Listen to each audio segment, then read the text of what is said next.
Why does it look dark? Does it look naturally dark? Is it just this dark? We are live, everybody. Welcome to a live reaction. Boston Celtics, Philadelphia 76ers. Wow, what a game. Two young teams going at it head to head. And the Celtics were the better team this series. They won 4-1, 114 to 112. Game 5 in Boston, y'all. What a game. I'm telling you guys, man. The NBA is in good hands. So I'm going to leave that in the background just for you guys to as a reminder that, you know what, CK vlogs are legit. So much stuff transpired today. The Philadelphia 76ers were the favorites coming into this series, but you know, that doesn't always equate to the right results. And the 76ers were outplayed in 4 games. Tonight, they played a lot better. I give Ben Simmons credit for playing a lot better. He finished with 18 points, 6 rebounds. 8 rebounds, 6 assists. So he was a lot more aggressive, which is what I was looking for from Ben Simmons. You know, all these comparisons about him being the next LeBron James have been blown out of proportion in so many ways, in my opinion. I think it's unfair to compare him to that type of a legend, a living legend, LeBron James. LeBron James at 18 years old, straight out of high school, was scoring 25 points a night and was doing everything else. Ben Simmons has yet to attempt a 3-point shot, which to me is a huge issue, especially when you face a tough defensive team. So with that said, guys, hopefully the people that watch this, you guys enjoy it. It's pretty much a playoff recap. We are previewing the Western Conference Finals, the Eastern Conference Finals, the Celtics versus the Cavaliers, the Warriors versus the Houston Rockets. This is pretty much what we all thought was going to happen since June, since after the Kyrie Irving trade, pretty much. We didn't think it was going to be this in terms of, oh, man, Kyrie's not going to play. You know, he's facing the Cavaliers, but definitely Brad Stevens has done a marvelous job with that organization, with Kyrie, without, you know, with or without Kyrie, with or without Gordon Hayward. They are very well coached. They have so many pieces in place. And I do want to get into the Celtics specifically and how their players were prepared for this great opportunity. Tanvir says, Scary Terry's so nice, bro. What do you think of him? Do you see the Celtics maxing him?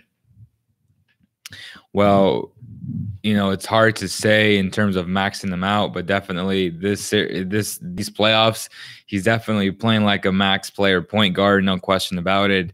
And, you know, on the last live stream, I posed the question of how many teams will at least inquire about trading for Scary Terry. And when that does happen and he does perform, will they max him out? And will he be able to play and sustain his success on a different team?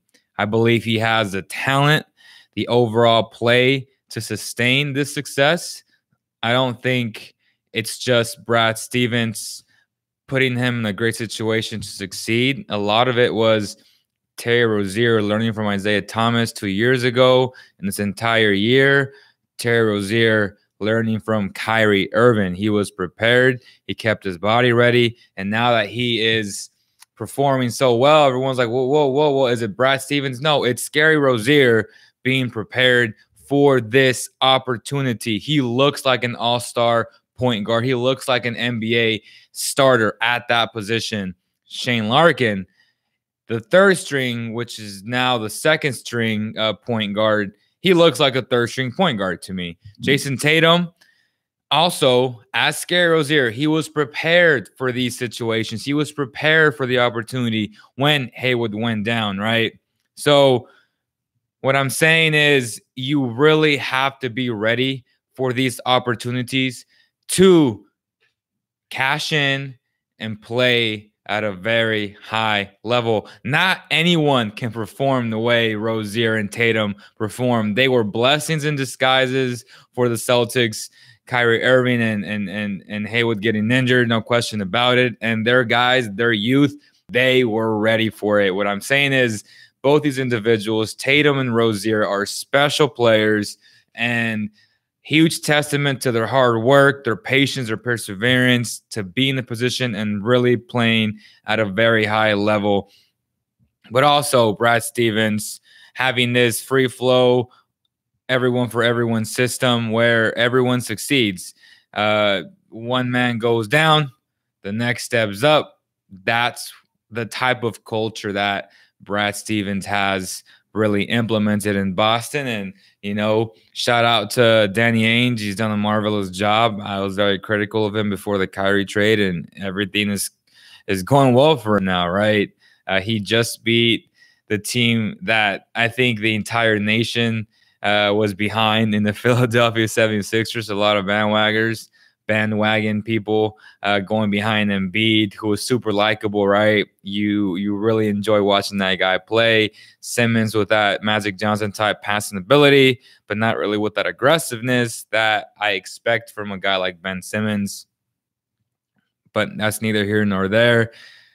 Both these franchises will be going at it in the very near future for a long time, barring injury. Both of these franchises have so many assets and such fun young teams to watch. So I'm super excited, guys. Scary Terry, I hope the Kings can get first round pick. The first overall round pick. Absolutely. That's what we're hoping for. The best player available for the Kings. And if I'm the Kings, I also want to pose this question. Do you go out and inquire about Scary Rozier and bring him over to Sacramento, create this competition between he and De'Aaron Fox? I would even go, can you even pair them together, which I believe you can. And the blueprint is with the Boston Celtics. They play a 3-guard lineup with whoever you want to put at the 2-guard, right? If you want to put Jaylen Brown, if you wanted to put, you know, Kyrie, and then you got Marcus Smart, which I think a good lineup would be Rozier, Bogdanovich, Fox, and Buddy Hield playing the 1, 2, and 3 at times. Also, what that's gonna do, it's gonna really inspire these other players to play at a high level, because Rozier is coming in with all he has and with all the experience he's garnered in these NBA playoffs. So I think if I'm Vlade Divac and this is the biggest offseason in Kings history, you go after the best talent available no matter what. And Rozier is on a rookie contract still. I looked it up a couple days ago. So definitely that's a contract that the Celtics might not want to get rid of because it's a friendly contract.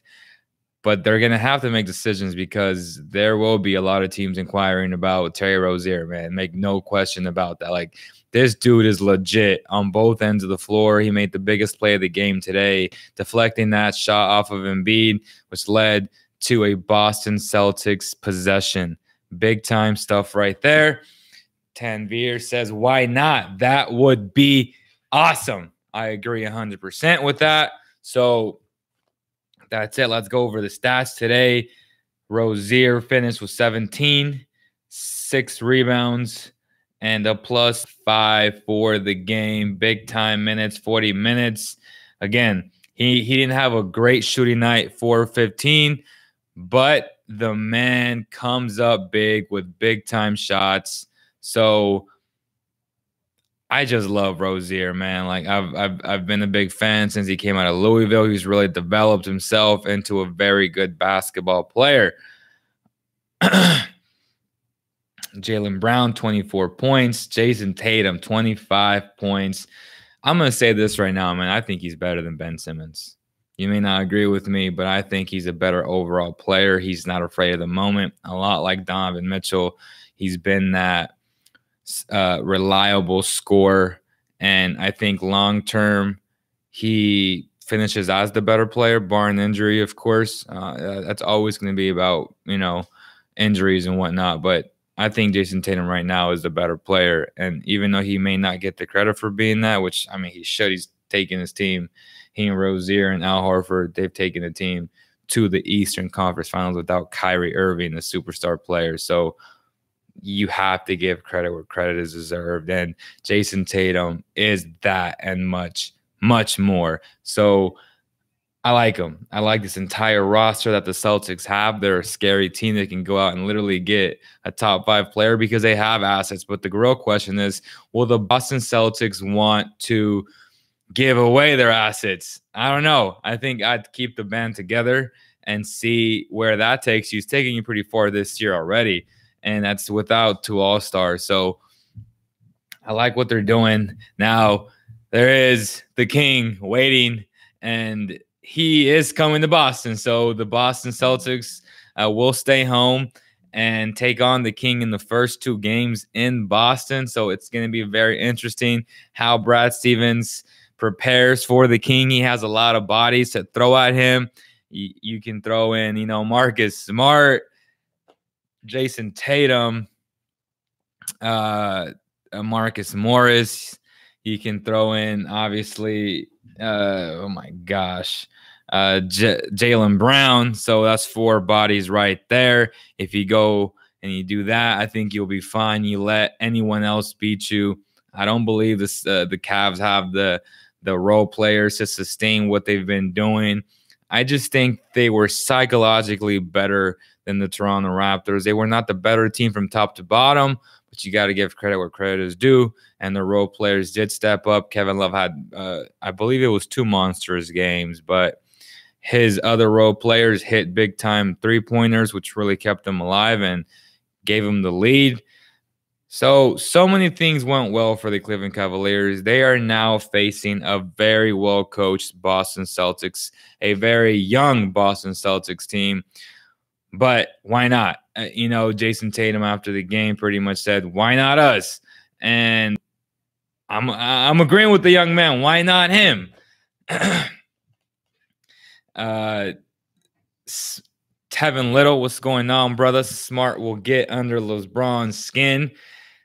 I see that. I do. Marcus Smart is a hell of a defender. He is, I don't know how to say this, like a very tough, dirty, but like a smart, dirty, not really trying to hurt you player, but he's going to get under your skin where he's irritating and he gets in your head and he gets what he wants, right? He get what he wants all the time. And if he can do that, then that's going to be great. So I would love to see the Celtics beat the Cavs. And I can't believe I'm saying this, but I'm choosing the Celtics to make it to the NBA Finals and face the Golden State Warriors. I don't think the Cavs will beat them. I think the series will go 7. So that's my prediction. Celtics in 7. The other juggernaut of a series is going to be just spectacular to watch, man. I can't wait for it. Honestly, I need some water, man. But yeah, guys, Golden State against Houston Rockets, number 1 against number 2. This may very well be the NBA Finals, but I tell you what, it's going to go 6 minimum, most likely 7. But I have the Warriors beating them in 6. I do. I think with a healthy roster, they're really going to just do what they do, which is they pride themselves on defense. As good as they are offensively, and I know for a fact that the Houston Rockets can sustain and play with them offensively, but I don't believe they can defend the same way. And when the shots are not falling, the Warriors will take advantage and their defense will lead into offense. So I got the Warriors in 6, but I wouldn't be shocked if the Rockets beat them in 7, if that makes any sense. So Celtics in 7, official final prediction. Celtics in 7, Warriors in 6, but I wouldn't be shocked if the Rockets beat them in 7. And I will be shocked if the Cleveland Cavaliers beat the Celtics in 7. I just don't like the makeup of the roster, and I believe LeBron James will leave them after this season. So Tanvir says, you see Cousins leaving Pelicans. If not, where do you see him going? I think the Pelicans want to re-sign him to a max deal. You know, he is coming off an Achilles injury. He is a large man. And if I were them, I would be very cautious of throwing that type of money, because if they do that, then they probably won't have enough money to max out a guy like Anthony Davis in 2 years. So I don't know what you do. I think you let him walk and you go from there. So that's my opinion. That's what I would do if I'm Cousins. I'm looking at maybe if Washington can free up some space, but if Phoenix might have money, you know, you got Philadelphia, which he'll never go there because they have Joel Embiid. But you will have a couple of teams with some cap space, and if he does want to go there, I think those type of teams would like to see him play there. But other than that, guys, any other questions? We are here at the Cowbell Kingdom Studios, just watching. You guys can see the Mac in the back. Definitely watching some Cowbell Kingdom vlogs, man. I would love for you guys to share all the awesome content that we do provide. Sacramento will host Summer League, at least the first term of Summer League. It's still going to be in Las Vegas, all 30 teams from the 6th to the 17th. So that should be exciting as well. But other than that, guys, make sure to follow us on all social media platforms. You guys can follow our NBA page, which is Basketball Zone Official on Instagram. You can also follow us on all social media platforms at Cowbell_Kingdom. Also, if you want to buy your merch, the links will be in the description. So thank you guys so much. Appreciate you guys every single time I go live.